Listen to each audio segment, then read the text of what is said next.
I just feel. Oh, I just want to say something quickly here. So one passing the smell test. Something stunk here. Something was wrong. We had to take a lot deeper. Just finished my breakfast. Accident. For investigators, the circumstances. I'm doing really good, babe. I'm just getting ready for my day. Too many questions. They hope the forensic pathologist would give them answers. I had toast, bacon, and sausages for breakfast this morning.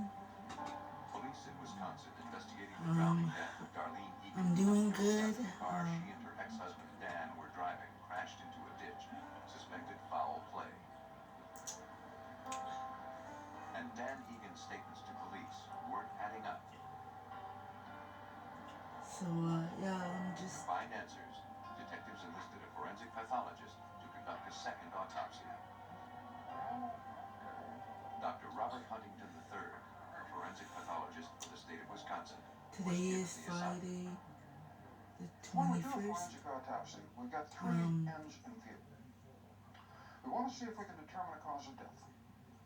We want to see if we can rule out other causes of death, and we want to see if that body itself can tell us anything about how that death arrived to that body. The pathologist agreed with the original cause of death, listed as drowning. But the injuries noted during the examination appeared inconsistent with injuries caused by a car crash. They looked like something else. When we got bodies out of a motor vehicle crash, they are definitely banged up. And she wasn't that banged up. And the really disturbing feature were scratches on and around the face. Now, yes, you can get scratches in a car crash, but some of these had a semblance to fingernail, enough to worry you. The presence of fingernail scratches found on the victim's head suggested the car crash hadn't caused the drowning. In the final analysis, Dr. Huntington believed that Darlene Egan had been murdered. Oh yeah, I'm still saving up to go to Winnipeg, to Winnipeg, Canada, so I could... Now that might explain fingernail marks and such like that. Dr. Huntington's analysis gave investigators insight into how Darlene Egan died. But to make a murder case against her ex-husband, they now needed to find a motive. Oh, I'm cold. They turned to the victim's family for answers. Her sister, Denise Krause, told police that Darlene divorced Dan Egan in 1988 after 5 years of marriage. Dan had become physically abusive, and Darlene lived in constant fear of him. But she was putting her life back together. Darlene had recently taken a job as a state police dispatcher and was a devoted mother to her 2 daughters.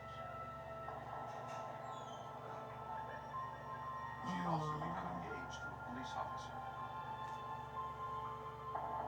Denise added that Darlene and Dan had been involved in a vicious custody battle up until the day before Darlene's death. As the elements of a motive began falling into place, police contacted Darlene's attorney in the custody dispute. Yes, I need to talk to you. She told investigators that Darlene had been granted primary custody of the children. And she confirmed that the ruling came down the day before the accident. In fact, she had met with the couple to discuss the arrangements.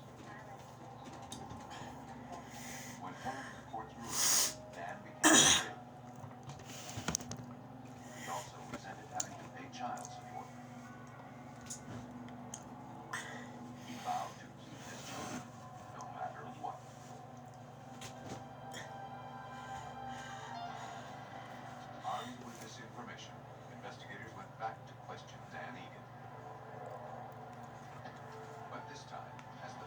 suspect in his ex-wife's murder. Knowing Darlene took great pains to avoid being alone with Dan Egan, investigators wanted to know how the two ended up in Darlene's car together. Dan stated that on the day of the accident, Darlene came by his home to pick up the kids. But Dan's mother had taken the kids that day and was unable to bring them back to his house. And Dan didn't have a car to go get them himself. He admitted that Darlene was upset when she arrived and learned she'd have to pick the children up at his mother's. Darlene and Dan's mother didn't get along, so according to Dan, she asked him to go with her. He claimed that's where they were going when the accident occurred. Before they left, Egan agreed to provide investigators with a hair sample. Excuse me. The hair was sent to the Wisconsin State Crime Lab for analysis. Dan Egan's hair was compared to the hair found on the bumper of Darlene's car. As you can see, I'm getting ready for my day now. For investigators, there seemed to be only one explanation for how his hair ended up on the bumper. And that explanation was consistent with the excessive amount of blood noted on the victim's face during autopsy. Pants and shirt, Darlene pants. may have pulled hair from her ex-husband while she was fighting to Pair of be pushed under the trousers. water. If she did have a handful of his dead hair, and she's pushed under the car, she would then And the grab the undercarriage of the car and try to free herself to get out from underneath the water. And in doing so, for a she would shower. transfer his head hair to the undercarriage of their car. As Darlene struggled to save her own life, she left behind proof of murder. Investigators finally had enough evidence to arrest Dan Egan for the murder of his ex-wife.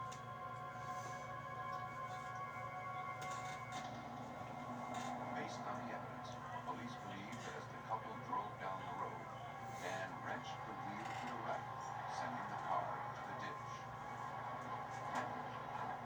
Darlene, still buckled into the driver's seat, was ripped from the car. In the struggle, Darlene grabbed Dan by the hair, but he finally overpowered her, forcibly holding her head underwater until she drowned. For the first-degree murder of his ex-wife, Dan Egan was sentenced to life in prison.